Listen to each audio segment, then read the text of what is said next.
Hey, want to learn how to kettlebell swing? You're in the right spot. Stick around and find out how.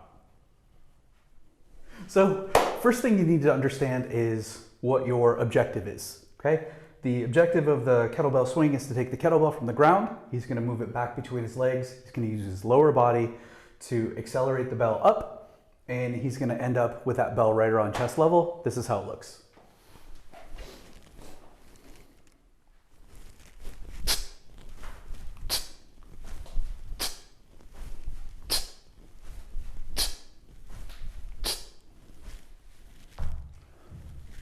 Six, huh?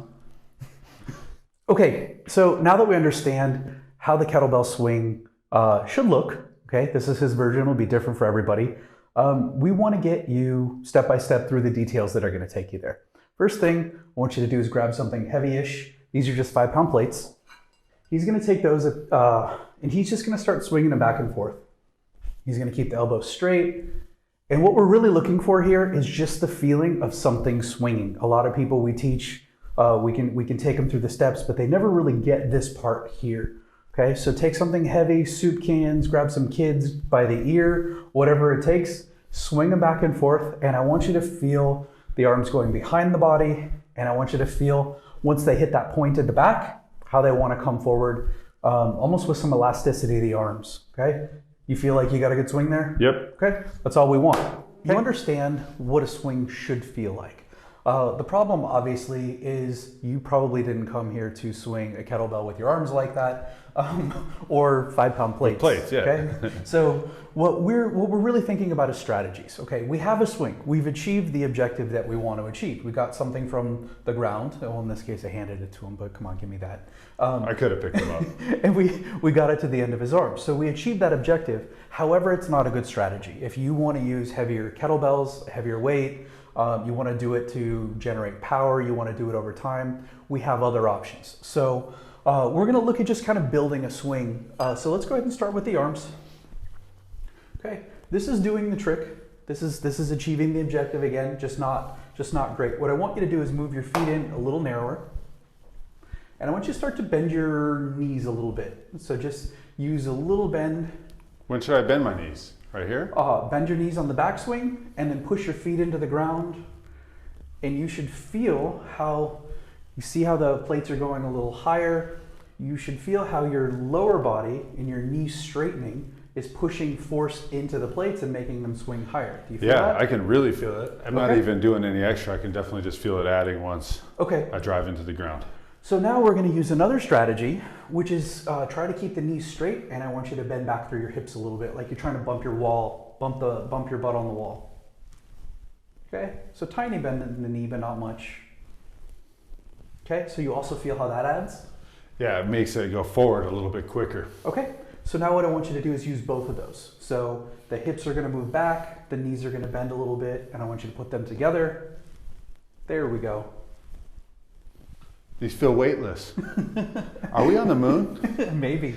So this is your basic swing. Now again, you're going to be using kettlebells, but this is a basic strategy. So you saw how we went from just using the arms, then we started adding motion in the lower body. We started building that swing. Don't worry, you don't need to get all this now. We're going to take you piece by piece. But it's really important when we teach people how to swing. They understand all the theory, but they've never felt what's called a ballistic, the ballistic nature. A ballistic is just, it's like a projectile, okay? Rather than lifting, so go ahead and lift the plates. Lifting the plates looks like that. If you've never felt this swing back and forth, the first thing you're gonna do is try to lift it with either your back or your arms. So it's really important to feel the arms moving and your body moving the torso, which moves the arms, which moves the weight. Really important step, don't skip this. So if we look at our objective of the movement, to move a kettlebell from the ground to the end of his arms, okay?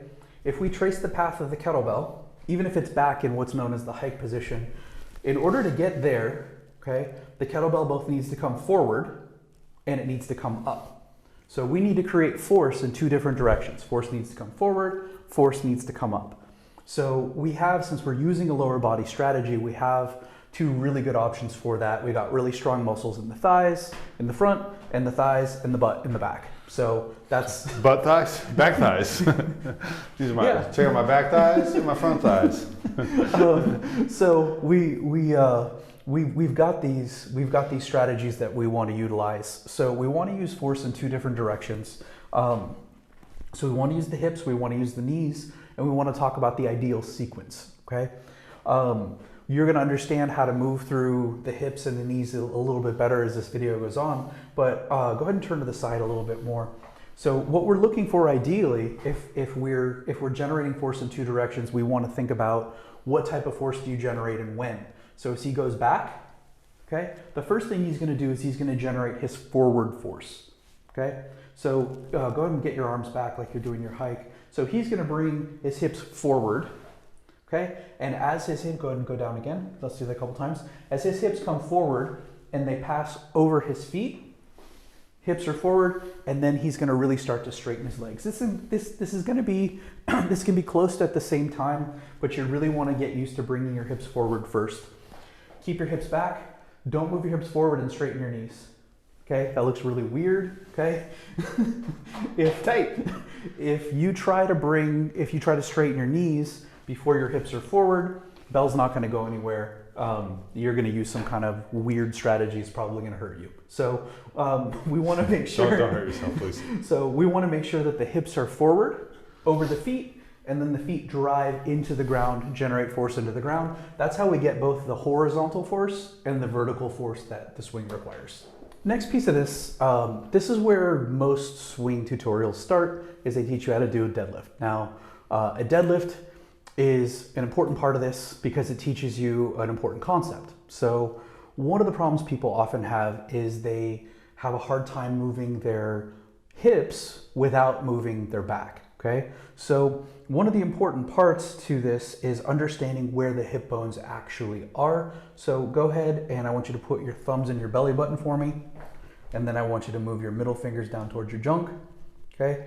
Right around where his fingers are, that's where the hip bones go into the pelvis. So that's where we move. Now, if you look at where if you were to divide his body into just two parts, a top and a bottom, okay? The top part is gonna be from his head down to part of the pelvis. And then the bottom part is going to be where the bones go into the pelvis. So we want, this is where the pelvis is, this is the leg. That bone is going to move right through there. Okay, so that's what we're learning how to do. So a simple way to do that is go ahead and take your thumb and find the bottom of your rib. Okay, if you can, take your pinky and find the top part of what most people think is the hip. Again, the hip joint is actually much lower, but find the top of the pelvis. So you feel how those two are connected? Yeah. Okay. Now go ahead and go back and forth for me like this. Do you feel how when you move, your fingers move? Yeah. Okay. So well, the ribs fingers move away from my fingers. Yeah. So, but you feel motion there. Yeah. Okay. So this is just feedback. Now, if we're not moving through the spine's not going to move, and you're not going to feel anything in the fingers. So we want to keep the fingers right there. That way, if you're moving through your back rather than through this point at your hips, you're going to know immediately. So go ahead and put the fingers there, and what I want you to do is push your butt back toward the wall.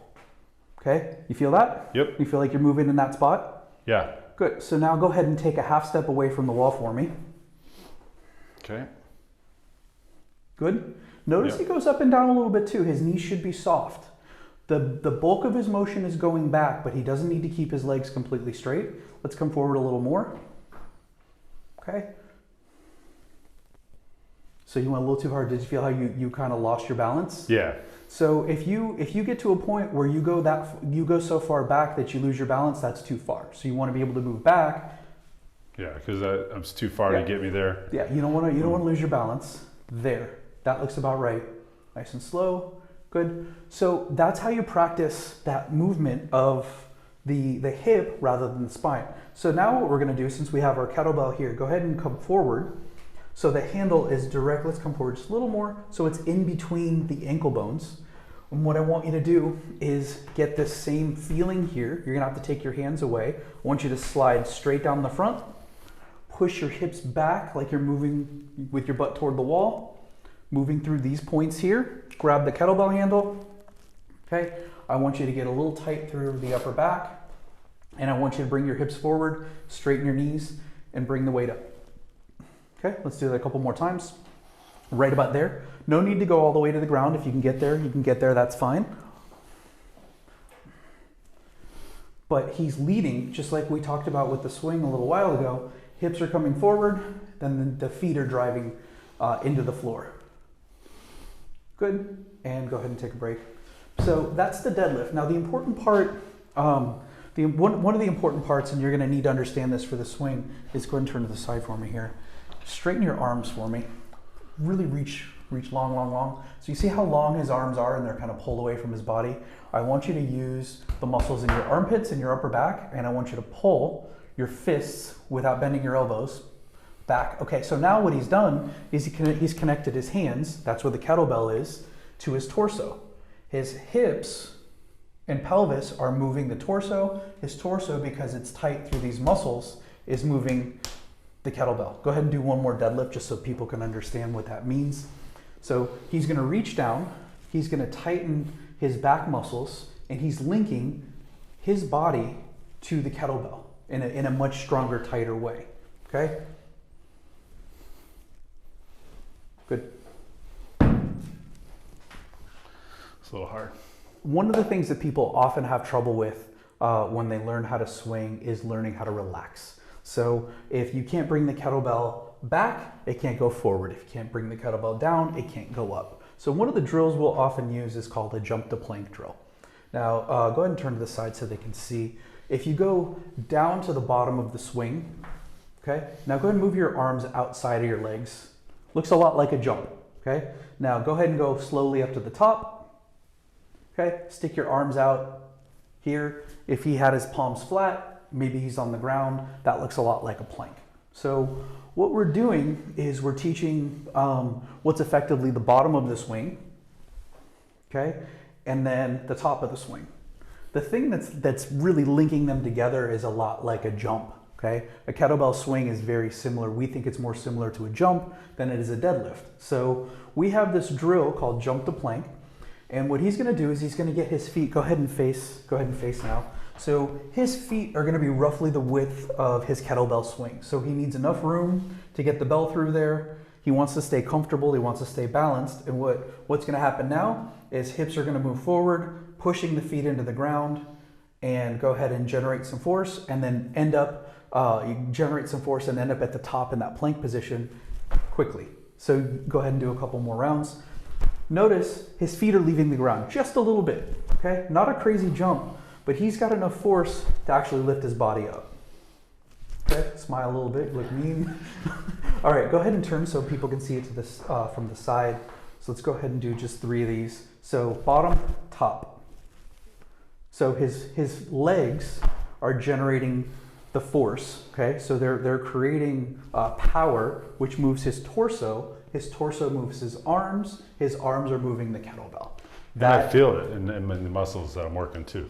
You feel the glutes too? Mostly quads, but okay. a little bit of glutes. Okay, so those are the main muscles you're gonna work. You're gonna use your quads, you're gonna use your hamstrings, and you're gonna use your glutes. That's the jump to plank drill. We got the jump to plank drill that teaches you the bottom of the swing, it teaches you the top of the swing, it teaches you how to relax to get into the swing, and it teaches you how to generate force with your lower body, put that force into the ground, turn that into a kettlebell swing. Once we've gotten to that point, we want to start breaking down our timing. Now, timing is really, really important in the kettlebell swing, and I would say, would you agree it's probably the biggest error we see? Yeah, it's probably the most important.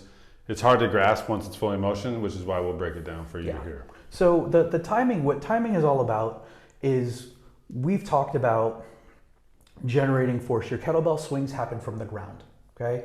So as your hips come forward and your feet push down, you're generating force, okay? That force is moving from your lower body into your torso, from your torso into your arms, from your arms into the kettlebell.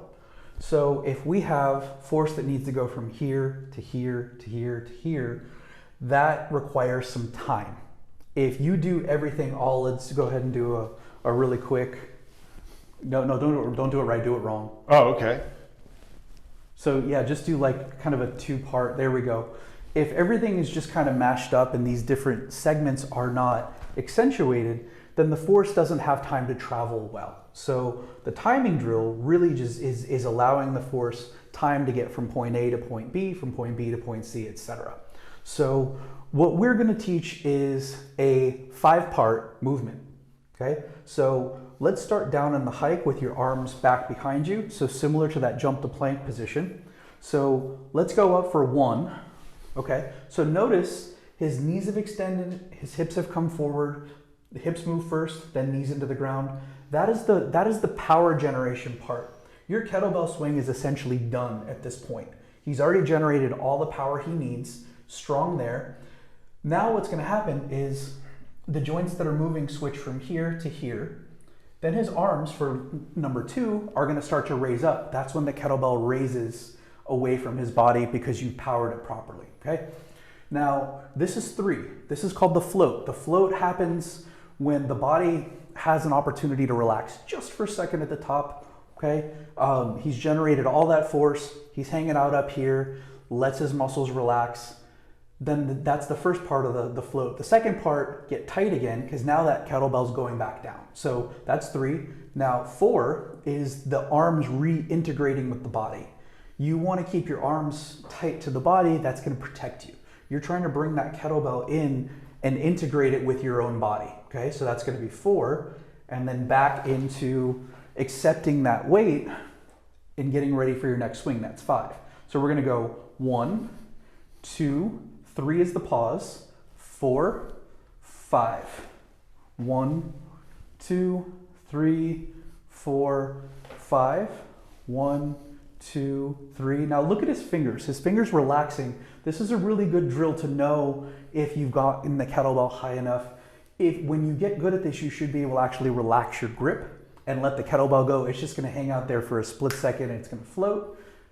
And let's go back down to 4 and then 5. Good. So that's the timing drill. Really, really important. Make sure you have that down. All right. So we're starting to put this thing together. At this point, we're actually going to start to use a kettlebell. We're going to start to swing it. So go ahead and use your knees, whatever safe lifting strategy you can. I could try that deadlift I just learned. There we go, that works. All right, so that's going to be hanging down right in front of him. These are called baby swings, not done with real babies. What I want you to do is start moving. Keep your arms tight to your body. Okay, like we talked about with the deadlift. Mm-hmm. And then I just want you to start moving back through your hips and your knees. And I want you to get that feel. Now remember when we were doing the plate swings, and I want you to remember that feel that you got. And I want you to start to find that swing. Remember, it's got to be ballistic. So don't let your arms come away just yet. But you see how they want to, because he's generating force with his legs. It's actually harder for him to keep the kettlebell close to his body. Go ahead and let it come up. Once you find that you've generated force properly through the legs, then that kettlebell is going to start to float up, and now we can work on our timing. So we can go through a 1, 2, 3, 4, 5. Good, and take a little break. So remember, you've already felt this in the plate swing. If you've gotten through the plate swing, then this is basically that in a more stable position, because your feet are going to be wider, you'll have better balance. And it's just going to come back through the legs rather than to the sides. I tell this to almost everyone I teach: you are not going to mangle your genitalia with the kettlebell. Unless you do Unless that you drop it on it, okay. Yeah. That's your thing, cool. You're not going to learn that here. That's another video. But you're not going to hit yourself. Go ahead and pick the kettlebell back up. Okay, it's hanging down below. You know, he told me where he keeps it. It's above the kettlebell. So that's where the weight of the kettlebell is. It's going to swing down and away. So don't worry about busting your junk with the kettlebell.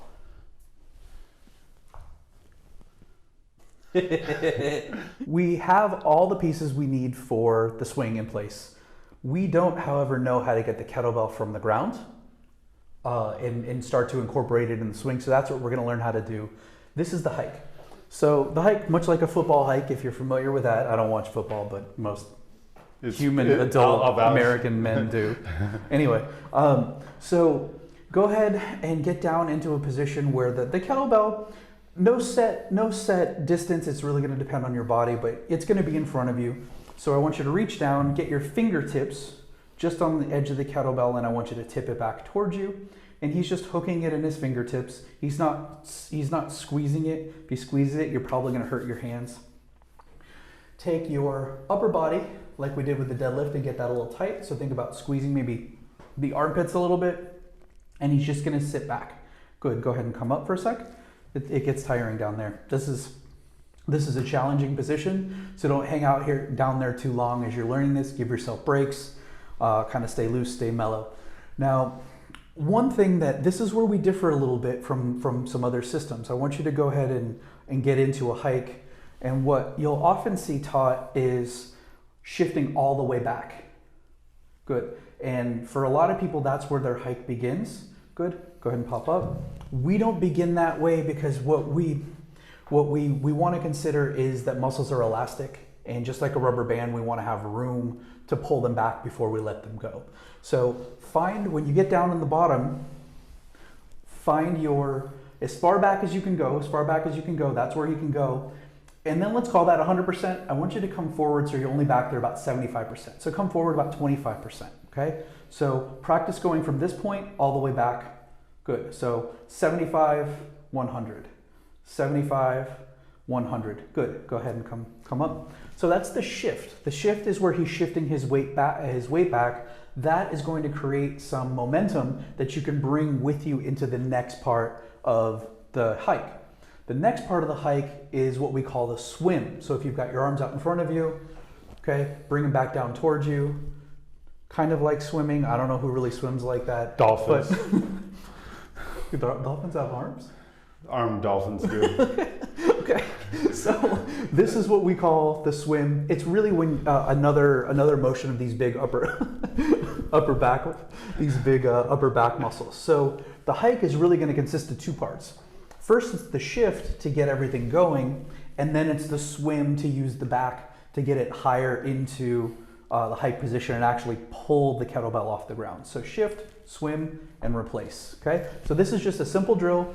No swinging yet from this position. Shift, swim, replace. Okay. Now, what you'll notice is when you do this properly, you're going to feel the kettlebell just wants to kind of snap back into place. Once it gets into its position, it's not going to want to stay back there. It's going to want to come forward. Now, go ahead and face them, if you will. When he does his hike, he wants to keep it high. So everything is going to stay above the knee. When the kettlebell gets low away from the lower than the knee, it really is kind of disconnected from the body. It's not as strong of a position. So we want to keep everything nice and high. So go ahead and do the hike drill from the front. So he's going to get his setup. He's going to shift, swim, replace. Shift, swim, replace. One more time. Shift, swim, replace. That's a hike. All right, now can I kettlebell swing? Maybe. All right. So what do I got? What do I got left to do? So what do we got? What is your objective with the kettlebell? To move the bell from the ground to the end of my arms. Okay. So what we talked about strategies. What strategy are you going to use? I'm going to use these honking lower bodies. Okay. So you've got your hips, you've got your knees. Which one's going to move first? Hips, followed by knees. So hips forward. Uh-huh. Knees drive the feet down. Cool. And your timing. I got my 5 beats. Okay, let's see them. So I got 1. Okay. 2. Okay. 3. 4. 5. Cool. All right. So, and then we've got the hike. What is the hike composed of? Shift back and a swim. Okay. Everybody's favorite thing. So now we're going to start with we're gonna start with the hike, and we'll go all the way through the swing.